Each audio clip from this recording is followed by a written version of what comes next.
Hey everyone, it's Paul. So over the last couple of weeks, I've done a couple of videos, one talking about the rules of the game, which is our system, my system of operating yourself in the stock market.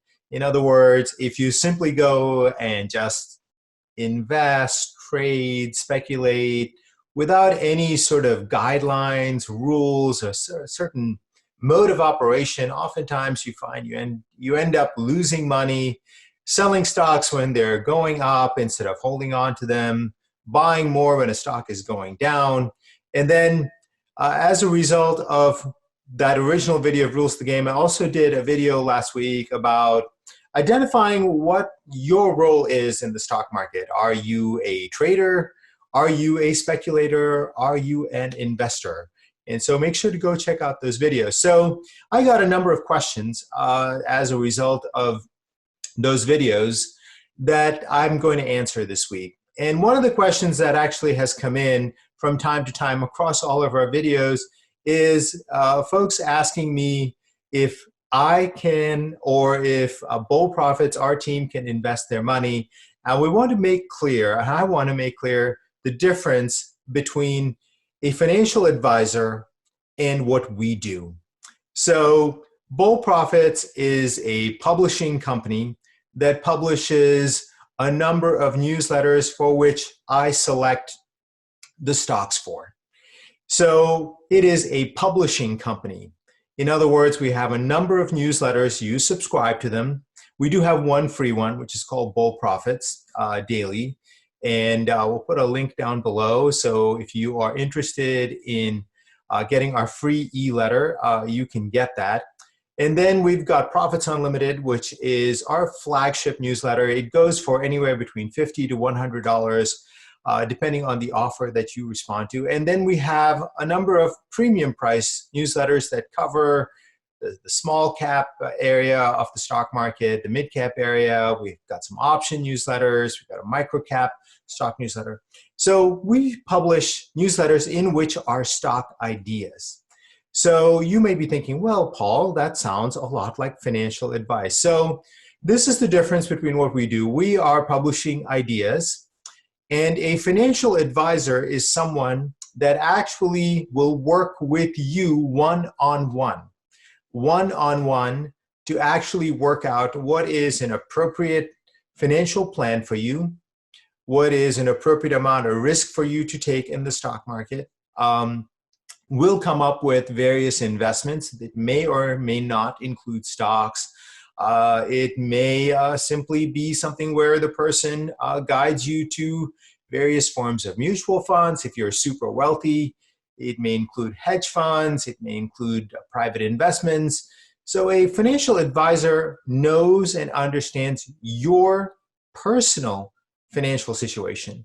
And obviously, as a publishing company that simply publishes investment newsletters, we have no idea as to what each reader's financial situation is. We are simply publishing ideas, and then it is up to you to decide what is your risk level, how much of any stock should you own, when should you buy it, and how often should you buy it. Should you maybe even completely avoid an idea because it is too risky for you, because it is too volatile for you? These are all questions that, unless you are able to work these out yourself, you would go to a financial advisor and they would either guide you to it or make those decisions for you.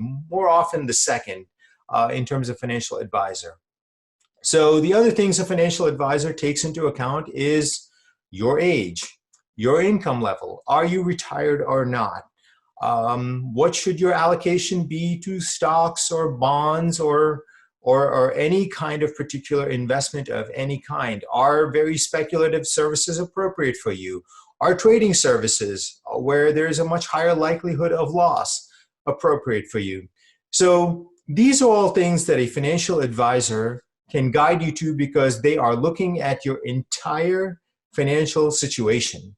Now, many of you thinking, well, Paul, what is this rules of the game then you're talking about? Well, those are general guidelines. It still takes no account of your particular personal situation. Takes no account of the fact that one person listening to Rules of the Game as general guidance may be 31 years old, and another person listening to it might be 70 years old. And for both of those folks, the way to implement it would be very, very different, because perhaps if you're 70, you may be retired, you may be on a fixed income, you may have a pot of wealth that you need to last 5, 10, 15, or 20 years. Very different scenario if you're 31 or 35 or even 40, where you can take on more risk. You've got a great deal of income that's still coming in. So personal situations matter a great deal. Same thing with stock selection. If a stock is very, very volatile, if you are retired and you are older, you may want to own a lot less of it, or you may just want to take a pass on it because maybe you may need the money that is in that stock at any given time, and it happens to be at a low point when you need it. Then you're going to take a lot less than what you put in. You're going to take a loss, and that may be something that you may be unable to afford. Very different than someone that's 30 or 35 or 40 who can sit through those movements and wait for the stock to arrive at a higher point. All right, so hopefully you understand the difference between what we do and what a financial advisor does. What we do is provide stock ideas, and we provide you general guidance as represented by the rules of the game as to how to go about using those ideas. Obviously, in the implementation, that is going to be different person by person by person by person. And a financial advisor knows, understands your personal financial situation and takes that into account in terms of implementing some kind of a financial plan, an investment plan, in terms of the investment selection that's there. So hopefully I've gotten to that. And the answer is still that we do not manage money. Many people sometimes also ask us that they can send us money, and you can never send us money other than for our subscriptions, which will require for you to have a credit card. That's generally the way that we charge for our subscriptions. So there's no sending of money. We never take anybody's money other than for a subscription for one of our publications. And if anyone that ever tells you in my name, in the name of Bull Profits, to send money, you can know that's a fraud, that's a scam, and you should never do anything like that. Anything that comes from Bull Profits is going to be in the way where we are asking you to subscribe to one of our publications. So please, a warning, because I have been told that there was someone on Instagram that was doing this, asking folks to send money. And you know that that is, once again, a scam and a fraud. And please never send money to anybody that is asking for it in my name or in Bull Profits, because as I mentioned, that is a fraud, scam. It's completely nothing to do with us. We are a publishing company. We publish newsletters. To get one of our newsletters, you would have to use a credit card to subscribe to it, and that is the only exchange of money that should happen. All right, so moving on to a second question that came out, which is one of the viewers on YouTube wanted to know what an ETF is. Now, on many of our videos, I've referenced this thing called an ETF. So first, let's just break down what that stands for. It stands for an exchange-traded fund. ETF, Exchange Traded Fund. And what is this ETF? Well, an ETF is made up of many different stocks. It can be 30 stocks, it can be 40 stocks, it can be thousands of stocks in some cases. And why is that? Why does it have this structure? So an ETF replaces something that was very, very popular previously, which was something called a mutual fund. And a mutual fund also had the same characteristics. It also had many, many different stocks. It might have 30, might have 50, might have 500, might have 2,000 or 3,000. And you may be thinking, well, what is the difference then between an ETF and a mutual fund? Well, the big difference between an ETF and a mutual fund is that an ETF, even though it's comprised of 50, 70, 100, 3,000 stocks, it is compressed into a basket and it trades every day like it is a stock. And I just want to explain that again. An ETF trades like it's a stock. So for example, one of the ETFs that I have often recommended from the very beginning of this YouTube channel, and even prior to that, is the Semiconductors ETF, which has the ticker symbol SMH. SMH. And in this ETF are pretty much all the chip companies, semiconductor companies that trade in the United States. There may be some that trade in Europe as well. I would have to go check it. Nonetheless, it's got a lot of semiconductor companies in it, chip companies in it, and it is a way for you to get broad exposure to this group of companies. Now, if you go and look at SMH, it looks like any other stock. You can go just buy one share of SMH, you can buy 5 or 10 shares of it, and by owning it, you are getting general exposure to all of these companies that represent chip companies, semiconductor companies, whatever you want to call it. And you can buy it and sell it like any stock. You could trade it from second to second. You could trade it from minute to minute. Anytime you want to own it, you simply go to your brokerage account, type in SMH, and buy one share, buy 10 shares, pick if you want at what price you want to buy it. In other words, it trades just like any other stock, even though it's comprised of many, many, many stocks.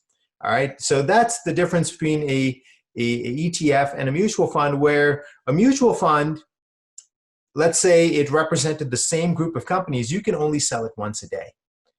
You can put your order in, and the mutual fund company takes that order in, and then will give you your money at the end of the day. And it might be through your brokerage account. Many people may still own mutual funds. You would enter that order into your mutual fund, and you would get your money the next day. So you can see there's a big difference in the liquidity. Big word again. Liquidity means with the ETF, you can buy and sell at any point in time as long as the markets are open, so between 9:30 and 4. With a mutual fund, you can buy and sell once a day, and you get the closing price. In other words, that the price that you get is based on what that group of companies that is in the portfolio, what they are priced at the end of the day, versus with an ETF, you are getting really a price that is a little bit of a managed price between what people are willing to buy and sell for. And then there is also a market mechanism to try and keep it approximately close to what the actual value of that group of companies is. So I know this is a little bit complicated. However, at the very simplest, an ETF is made up of many, many companies. However, it trades like a stock, and it often represents a particular selection of companies. Like, for example, I mentioned chip stocks, semiconductor stocks with SMH. And the great benefit of an ETF over a mutual fund is what I mentioned, liquidity. Liquidity means that you can buy and sell an ETF whenever you want. With a mutual fund, you put your order in, you get the closing price based on all the companies that are in the mutual fund, and you get your money the next day. With an ETF, you buy and sell it like any other stock, and ETFs have become much, much more popular of late. So that hopefully will give you an understanding of what an ETF is. And I simply bring up the mutual fund to give you a contrast as to how the ETF came about. In other words, they were trying to make a more liquid version of an ETF. Now let me go to a different aspect of the ETF, which is there in the mutual fund, which is that what is the benefit of owning an ETF? Well, the benefit of owning an ETF, and that's true for a mutual fund as well, is that rather than being invested in just one company when you own a stock, let's say you own shares of Intel or Apple or any one of these companies, IBM, Coca-Cola, you only own shares in one company. Now, if that company, for whatever reason, were to go into business decline, most times over time, the share price of that company is going to go down. And you can see this, say, for example, in shares of General Electric. At one point in time, General Electric was a blue chip company. In fact, in the year 2000, in the year 1999, at the peak of the 1999-2000 market, General Electric was the most valuable company, certainly in the United States and possibly in the world. And today you can see, as a result of its businesses going into decline, its stock has gone into decline. And now if you just own General Electric and simply held it and all of your money was in it, obviously you've taken a complete bath. So an ETF puts you into many different companies, so you have many different ways to win.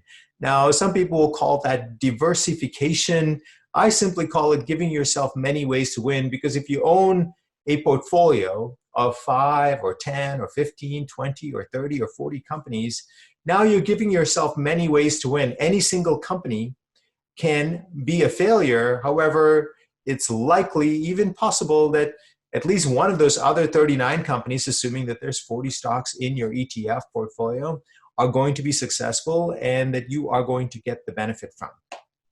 So that's really the primary benefit of that, which, in other words, you are parsing your risk out among many different companies. So you give yourself many ways to win.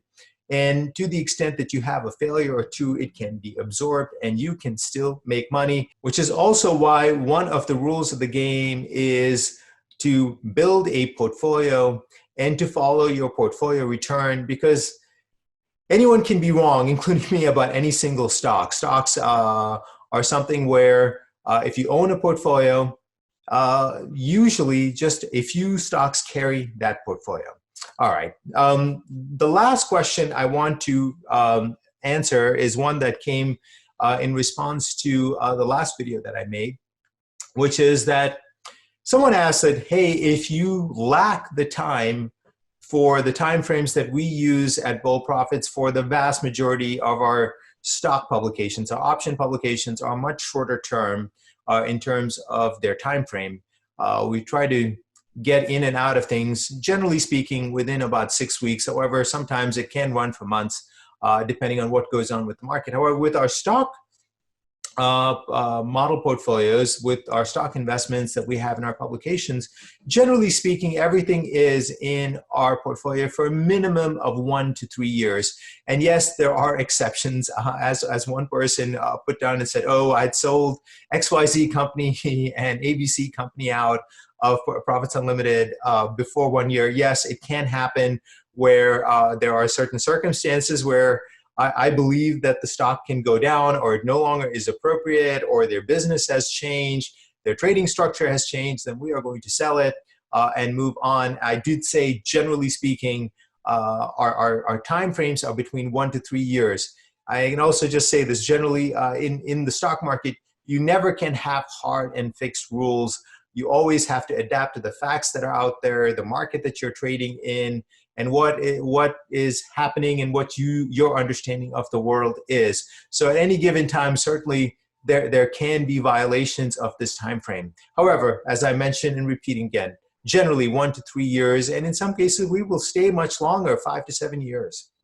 So I would say, in answer to this person's question, which is that if you lack the time frame for 1 to 3 years, I would question as to whether or not really the stock market is an appropriate place for you. In other words, if you are unwilling to see significant shifts, certainly in terms of the kind of speculating that we do, investing that we do, trading that we do, whatever you want to call it, then we may be inappropriate in the sense that, in my experience, all of the big gains come from sitting through volatility. And it is the thing that really separates people that are traders from people that are speculators and investors. Speculators and investors know that you have to sit through volatility to end up making big money. And many people who lack the time, or say they lack the time, or really in truth lack the desire to sit through volatility, because it can be uncomfortable. It can be something that's dispiriting. And certainly during periods like a crash and any other moments like that, it's certainly hard to have the conviction and the courage and the belief to sit through stocks that we believe are going to come back. So for example, through March, we never sold into that crash. We never anticipated that crash, full disclosure. We sat through it because we believed that markets would come back and make new highs. In fact, This is what we told our folks, and that's what happened.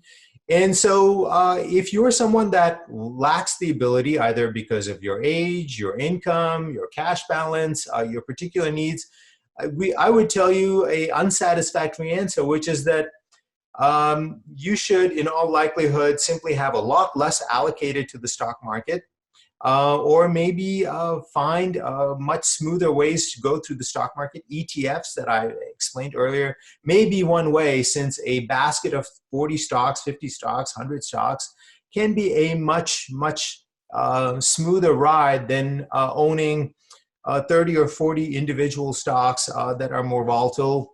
There are ETFs that have 500 stocks that represent the big indices where you know what you are getting. There are even ETFs that represent 2,000 stocks, like the small cap ETF. So I would tell you that the answer to that is generally to own less stock. Decide if the stock market is the appropriate place if you are in such limited funds for yourself. And the least option that I would say is for sure pursuing trading, day trading, because the statistics on day trading are really pretty grim, which is that the vast majority of people that day trade seem to lose their money within 1 year. So I would tell you that's the least attractive option. Now, I do know that there are people that are very successful at trading, and it's possible that you may be one of them. However, I can say, even in my own personal experience, that knowing daily what a stock is going to do is something that I truthfully lack the ability to do. There are some people that can perfectly call stocks a day in, day out. And if you are one of them, certainly you may be successful at being able to just simply enter a stock and come out every day and make money. However, the statistics on this are grim. In addition to that, I would say that you're competing against the biggest money, the smartest money that's out there, that has algorithms, that has artificial intelligence, unlimited bankrolls. And so I would say that you're in a massive disadvantage compared to the other two forms that are available, which is speculating and investing. All right, so let me know if there are other questions that I can answer, and I will do this from time to time where I'll answer questions out there. If you like the content of this channel, please give this video a thumbs up, subscribe to the channel, click on that bell, and comment below. And this is Paul saying bye.